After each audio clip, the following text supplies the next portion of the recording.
Chapter 2. Mistress Mary, quite contrary. Mary had liked to look at her mother from a distance, and she had thought her very pretty. But as she knew very little of her, she could scarcely have been expected to love her or to miss her very much when she was gone. She did not miss her at all, in fact, and as she was a self-absorbed child, she gave her entire thought to herself, as she had always done. If she had been older, she would, no doubt, have been very anxious at being left alone in the world. But she was very young, and as she had always been taken care of, she supposed she always would be. What she thought was that she would like to know if she was going to nice people who would be polite to her and give her her own way as her ayah and the other native servants had done.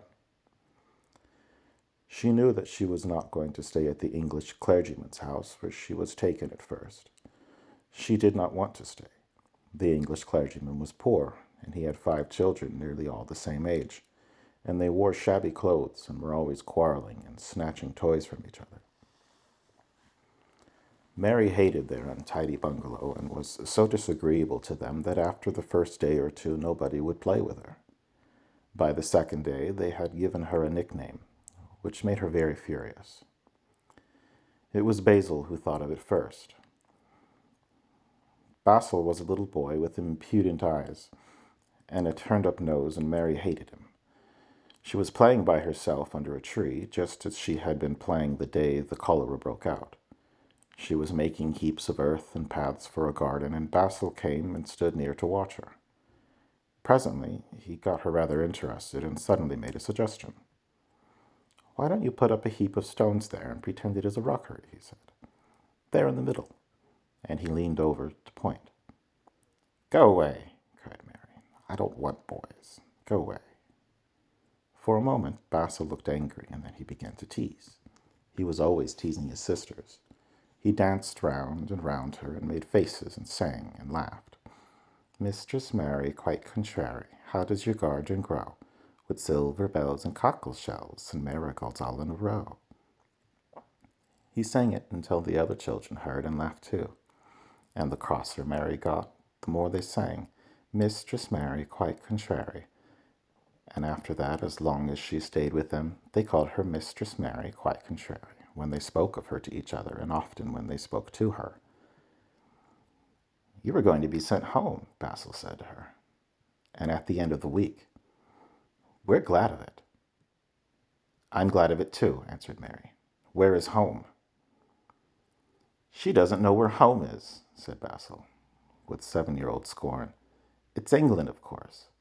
Our grandmamma lives there, and our sister Mabel was sent to her last year. You are not going to your grandmamma. You have none. You are going to your uncle. His name is Mr. Archibald Craven." "I don't know anything about him," snapped Mary. "I know you don't," Basil answered. "You don't know anything. Girls never do. I heard Father and Mother talking about him. He lives in a great, big, desolate old house in the country, and no one goes near him. He's so cross he won't let them, and they wouldn't come if he would let them. He's a hunchback, and he's horrid." "I don't believe you," said Mary, and she turned her back and stuck her fingers in her ears because she would not listen any more. But she thought over it a great deal afterward, and when Miss Crawford told her that night that she was going to sail away to England in a few days and go to her uncle, Mr. Archibald Craven, who lived at Misselthwaite Manor, she looked so stony and stubbornly uninterested that they did not know what to think about her. They tried to be kind to her, but she only turned her face away when Miss Crawford attempted to kiss her, and held herself stiffly when Mr. Crawford patted her on her shoulder. "She is such a plain child," Miss Crawford said, pityingly afterward.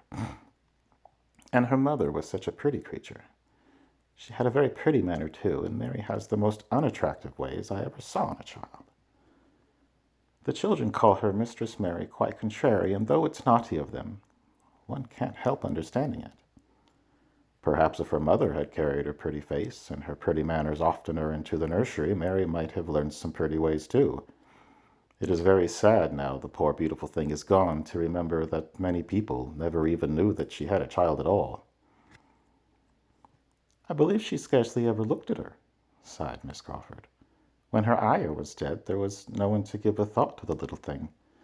Think of the servants running away and leaving her all alone in that deserted bungalow. Colonel McGrew said he nearly jumped out of his skin when he opened the door and found her standing by herself in the middle of the room. Mary made a long voyage to England under the care of an officer's wife, who was taking her children to leave them in a boarding school. She was very much absorbed in her own little boy and girl, and was rather glad to hand the child over to the woman Mr. Archibald Craven sent to meet her in London. The woman was his housekeeper at Misselthwaite Manor, and her name was Miss Medlock. She was a stout woman, with very red cheeks and sharp black eyes.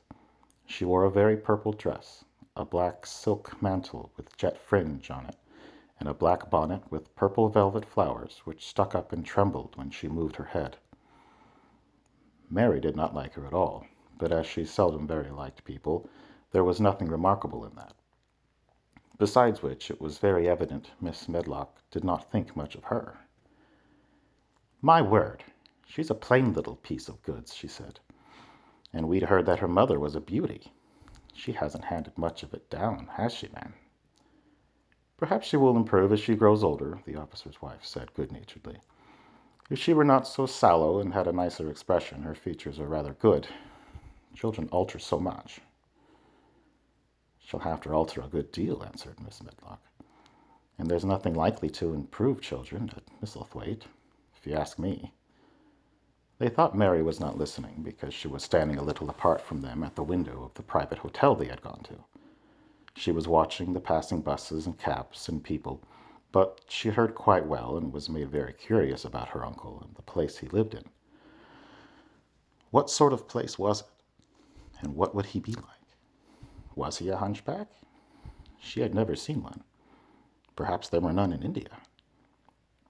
Since she had been living in other people's houses and had no ayah, she had begun to feel lonely and to think queer thoughts which were new to her.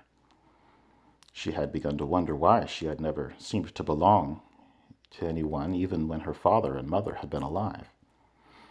Other children seemed to belong to her fathers and mothers, but she had never seemed to really be anyone's little girl. She had servants and food and clothes, but no one had taken any notice of her. She did not know that this was because she was a disagreeable child, but then, of course, she did not know she was disagreeable.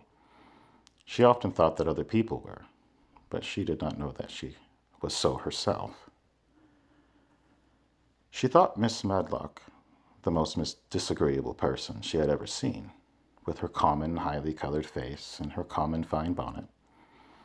When the next day they set out on their journey to Yorkshire, she walked through the station to the railway carriage with her head up and trying to keep as far away from her as she could, because she did not want to seem to belong to her. It would have made her very angry to think people imagined she was her little girl. But Miss Medlock was not in the least disturbed by her and her thoughts. She was the kind of woman who would stand no nonsense from young ones. At least that is what she would have said if she had been asked. She had not wanted to go to London just when her sister Maria's daughter was going to be married, but she had a comfortable, well-paid place as housekeeper at Misselthwaite, and the only way in which she could keep it was to do at once what Mr. Archibald Craven told her to do. She never dared even ask a question. "Captain Lennox and his wife died of the cholera," Mr. Craven had said in his short, cold way. "Captain Lennox was my wife's brother, and I am their daughter's guardian. The child is to be brought here. You must go to London and bring her yourself." So she packed her small trunk and made the journey. Mary sat in her corner of the railway carriage and looked plain and fretful. She had nothing to read or to look at, and she had folded her thin little black-gloved hands in her lap. Her black dress made her look yellower than ever, and her limp, light hair straggled from under her black crepe hat. A more marred-looking young one I never saw in my life, Miss Medlock thought. Marred is a Yorkshire word and means spoiled and pettish. She had never seen a child who sat so still without doing anything. And at last she got tired of watching her and began to talk in a brisk, hard voice. "I suppose I may as well tell you something about where you were going to," she said. "Do you know anything about your uncle?" "No," said Mary. "Never heard of your father and mother talk about him?" "No," said Mary, frowning. She frowned because she remembered that her father and mother had never talked to her about anything in particular. Certainly they had never told her things. "Humph," muttered Miss Medlock, staring at her queer, unresponsive little face. She did not say any more for a few moments, and then she began again. "I suppose you might as well be told something, to prepare you. You were going to a queer place." Mary said nothing at all, and Miss Medlock looked rather discomforted by her apparent indifference, but after taking a breath, she went on. "No, but it's a bit grand. A big place in a gloomy way, and Mr. Craven's proud of it in his way. And that's gloomy enough, too. The house is 600 years old, and it's on the edge of the moor, and there's near 100 rooms in it, though most of them's shut up and locked. And there's pictures and fine old furniture and things that's been there for ages. And there's a big park round it, and gardens and trees with branches trailing to the ground, some of them." She paused and took another breath. "But there's nothing else," she ended suddenly. Mary had begun to listen in spite of herself. It all sounded so unlike India, and anything new rather attracted her. But she did not intend to look as if she were interested. That was one of her unhappy, disagreeable ways. So she sat still. "Well," said Miss Medlock. "Well, what do you think of it?" "Nothing," she answered. "I know nothing about such places." That made Miss Medlock laugh, a short sort of laugh. She said, "But you are like an old woman. Don't you care?" "It doesn't matter," said Mary, "whether I care or not." "You are right enough there," said Miss Medlock. "It doesn't. What you're to be kept at Misselthwaite Manor for I don't know, unless because it's the easiest way. He's not going to trouble himself about you, that's sure and certain. He never troubles himself about anyone." She stopped herself, as if she had just remembered something in time. "He's got a crooked back," she said. "That set him wrong. He was a sour young man, and got no good of all his money and big place till he was married." Mary's eyes turned toward her in spite of her intention not to seem to care. She had never thought of the hunchback's being married, and she was a trifle surprised. Miss Medlock saw this, and as she was a talkative woman, she continued with more interest. This was one way of passing some of the time, at any rate. She was a sweet, pretty thing, and she'd have walked the world over to get her a blade of grass she wanted. Nobody thought she'd married him, but she did, and people said she married him for his money. But she didn't. She didn't. Positively. When she died, Mary gave a little involuntary jump. "Oh, she did die," she exclaimed, quite without meaning to. She had just remembered a French fairy story she had once read, called Riquet à la Houppe. It had been about a poor hunchback and a beautiful princess, and it had made her suddenly sorry for Mr. Archibald Craven. "Yes, she died," Mr. Medlock answered, "and it made him queerer than ever. He cares about nobody. He won't see people. Most of the time he goes away, and when he's at Misselthwaite, he shuts himself up in the west wing and won't let anyone but Pitcher see him. Pitcher's an old fellow, but he took care of him when he was a child, and he knows his ways." It sounded like something in a book, and it did not make Mary feel cheerful. A house with 100 rooms nearly all shut up and with their doors locked. A house on the edge of a moor, whatsoever a moor was, sounded dreary. A man with a crooked back who shut himself up also. She stared out of the window with her lips pinched together, and it seemed quite natural that the rain should have begun to pour down in gray slanting lines and splash and stream down the window panes. If the pretty wife had been alive, she might have made things cheerful by being something like her own mother, and by running in and out and going to parties as she had done in frocks full of lace. But she was not there anymore.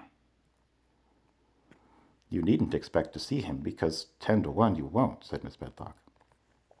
And you mustn't expect that there will be people to talk to you. You'll have to play about and look after yourself. You'll be told what rooms you can go into and what rooms to keep out of. There's gardens enough.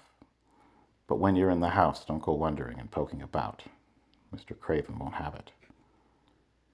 I shall not want to go poking about, said sour little Mary. And just as suddenly as she began to be rather sorry for Mr. Archibald Craven, she began to cease to be sorry and to think he was unpleasant enough to deserve all that had happened to him.